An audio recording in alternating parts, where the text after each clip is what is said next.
Hi everyone, I'm Deb Oakey. I'm a professor in the Department of English.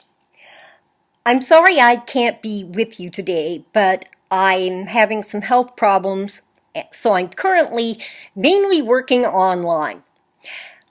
But Laura and Courtney were nice enough to ask me to participate, mainly because I have been attempting to teach students to write across the curriculum for about 20 years. So I have some understanding of what we're talking about here.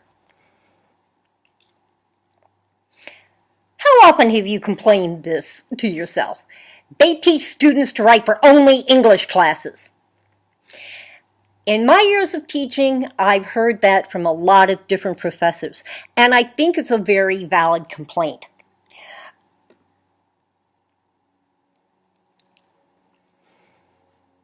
And it may be true in some cases across the country.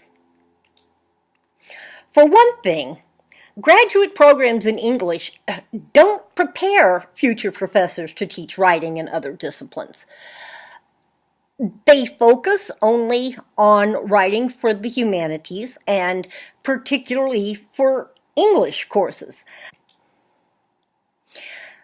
Another thing that I have found very frustrating as somebody who has attempted to teach writing across the curriculum is there are virtually no textbooks that actually provide any information about it. Textbooks provide writing that is basically magazine articles. They aren't even academic writing for the humanities. A textbook that says that it teaches writing across the curriculum, all it really does is provide topic ideas for various disciplines. And there's a whole lot more to writing across the curriculum than that. Here's something else I bet you've said to yourself. If I read, I think, and one more paper, I'm going to scream. I used to teach at a small community college in Illinois, and my office happened to be next to a very soft-spoken, sweet, gentle psychology professor's office. Every now and then, he would get angry enough that I could hear him between the walls, and this is a comment that I heard from him on more than one occasion.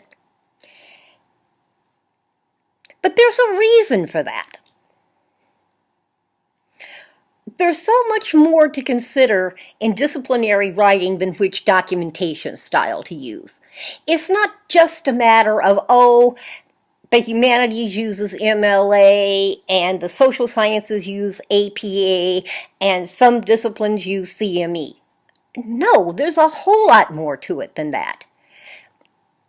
The approaches that the various disciplines take to writing coincide with the worldview that underlies those disciplines. And so the definition of good writing is going to vary in those disciplines to align to that worldview. Now, everything in life is more or less on a continuum, and that includes academic disciplines. When I teach writing across the curriculum in my second semester comp courses, I explain to them that academic disciplines lie someplace along a continuum between interpretive and empirical. Okay? Interpretive disciplines would include, of course, the visual and performing arts. They're so interpretively based that they often use something other than words to communicate. Then, of course, you have art theory and art criticism and the other humanities classes. Now, on the empirical end, though, the most empirical discipline is mathematics, which also communicates in a language that doesn't use words. And then there are the hard sciences and the social sciences, and exactly where individual classes lie. It's going to depend to some degree on the instructor, but it will be someplace along that continuum. Now, when writing for interpretive disciplines, you have to consider their worldview. Interpretive disciplines are based to a greater or lesser degree on the idea that no one can actually know an objective reality because everything that we see is filtered through lenses that are based on our personal experiences. So consequently, there's kind of a recognition that what is written is going to depend on who is doing the writing. And an individual voice helps to recognize the connection between the writer and the content. That's why we tend to get writing that, compared to the empirical disciplines, is less formal. It has something of a personal voice in it. We accept, for example, first-person pronouns and comments like "I think," but that's just a small example of what we mean by a more personal tone. And those are mainly the papers that you guys get, so I know that you know what I'm talking about when I talk about personal voice, because you get far too many papers with them. Now, writing for the empirical disciplines is very different because the empirical disciplines have a different worldview. Yes, most people in empirical disciplines agree that to a large degree what we observe is going to be filtered through our personal experiences. But they do everything they can to eliminate that bias. We all know that the scientific method dictates that the results of a study will be exactly the same no matter who does the study, because it's all based pretty much on statistical analysis in most cases. Okay, now, if the results are going to be the same no matter who does the study, it makes sense that the papers that report those results, no matter who writes them. In other words, there shouldn't be a personal voice in the writing. And those of us who read academic journal articles in the empirical disciplines know that they all pretty much sound the same. They're organized in the same way.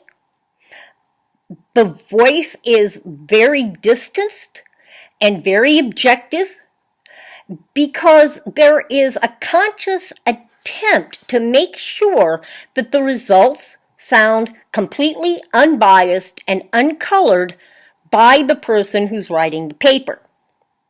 So those two styles of writing are going to be very, very different.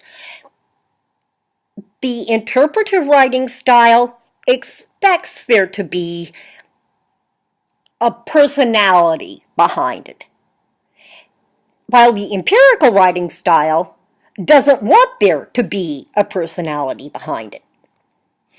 And in general, students come to our classes, especially now with the prevalence of things like Facebook and email, they come to our classes with an idea of how to write with voice.